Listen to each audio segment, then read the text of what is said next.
highlife.com. Get lifted. What's up, y'all? Welcome back to the channel. We out here in Atlanta, Georgia.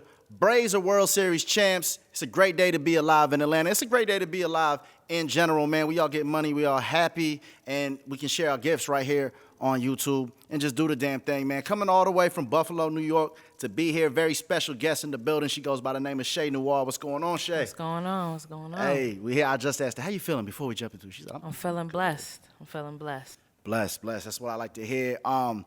Most people were shy from the spotlight if you in the studio with the Black Thought, with a 38 special, with a Benny. She does not shy from the spotlight, and she bodies it every single time, and I mean that for real, for real. And I'm excited to see what we about to do right now and get into a little convo afterwards, man. Subscribe to the channel, High Off Life TV. It's your boy Mike Sick, the Bulletproof Beard, Manny Schnacky out with CHÉ NOIR. Let's get it. Yeah. Shout out to TCF. Shout out to Poetic Movement. Let's get it. Let's go. Yeah. Yo, we have visions. Pushing cars, E-Class driven, a ski mask image. Graveyards and rehab visits, OGs had kicked it. He said, I gotta teach cats women. Can treat a lady how you treat bad bitches. For a check, nigga, slow dance with the devil. Pray that God can forgive our sins. Was at my best when I took my losses. Taught me discipline. The judge gave him life, but he beat it. My dog was innocent. Reformed street nigga turned to the smartest businessmen. Look, I chill and watch imitation of life. Only give or take your advice if you been through shit in your life. Steady diet on my plate, ain't no shrimp or steak, just some rice.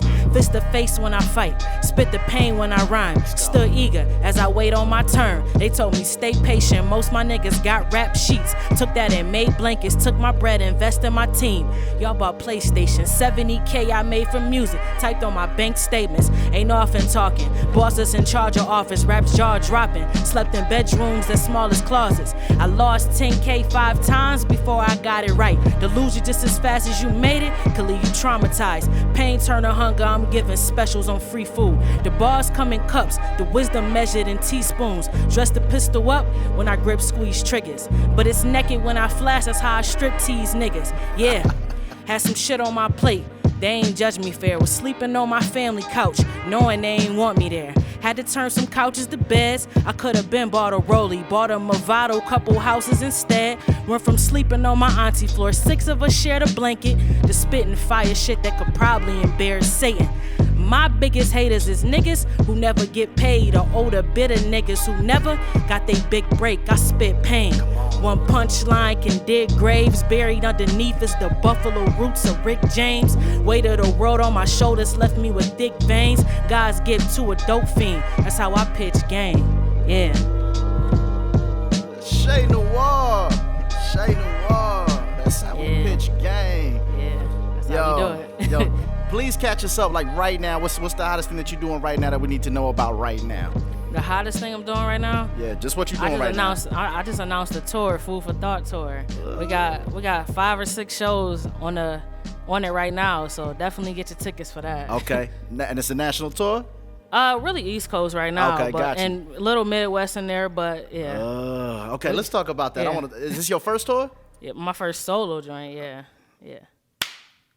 Just slow clap over here. Right. Let's talk about where was the tipping point where it was like, okay, they really rocking with me. I would say when I dropped, because I've been doing music for a while, but when I dropped the project with Spesh back in 2019, I was still at a hunt too.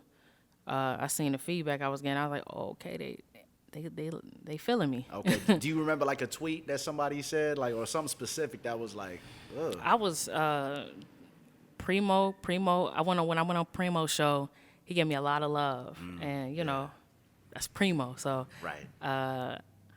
Who else was shouting me out? Rod Digger, Rhapsody. Like, it just was some names that I was listening to. Right. That was like hitting me up. I was like, wow, this is dope. Yeah. Right. And does that cause a snowball effect when they like tweet or say something, and it just more? Did you find that more people checked you out from there, and then you saw their audience come over to you? Yeah, definitely. It was a lot of people checking me out. It's still climbing, but it's more than I would say 2 to 3 years ago. It's definitely more people that's catching on now. No doubt. And before that moment, right? What was the grind like to get noticed before that moment for the? Yeah, I was really just doing my own thing. I was doing a lot of like local showcases and stuff. Yeah. Yeah, I was kind of just doing. I wasn't really Yeah, I was putting videos out, but I was doing a lot of local showcases. I used to Got go it. to Queens a lot to do shows out there, get some city type of vibes. But yeah, I was doing it. I was putting that for work in. What do you think the game is like right now for somebody independent coming up? Because you're in a very special situation in the sense that you with a team, and got the support of not only your team but a label that's been around for a minute, and guys that have been around, been doing it for a long time. Does somebody coming up need a cosign or something from the top down? Like I like to explain it, something from the top down, or is there a way to come up from the bottom up to really just get noticed? It's a little difficult sometimes. I would say for me, I didn't really start getting views and notice till I got cosigns from people like Wes and Benny and Right. Spesh. So I ain't saying it's impossible. It's Right. just it's a little difficult to wiggle in, without getting that cosign. Got it. Take me to that place when you just writing, like if you wrote for this, or when you wrote for this, or just sitting down writing. What's the process like? Are you picking up the words first, the punchline, the scheme? Like what? How does spirit come through you? Every year it seems like my writing process changed. Like I be so busy, so I don't have time to just like how I used to. I could sit and just think. Now I write as I go. I could be walking down the street and I'm writing a rap, preparing because I know I got to go to the studio that day. I write raps a lot quicker than I used to. I can knock them out in like an hour or two now. Right. So my writing process just really goes on, like kind of just hit me as I go. I don't just sit down and be like, okay, I'm gonna write a song like this, and I'm gonna write a song talking about this. No, it just kind of come to me. Got you.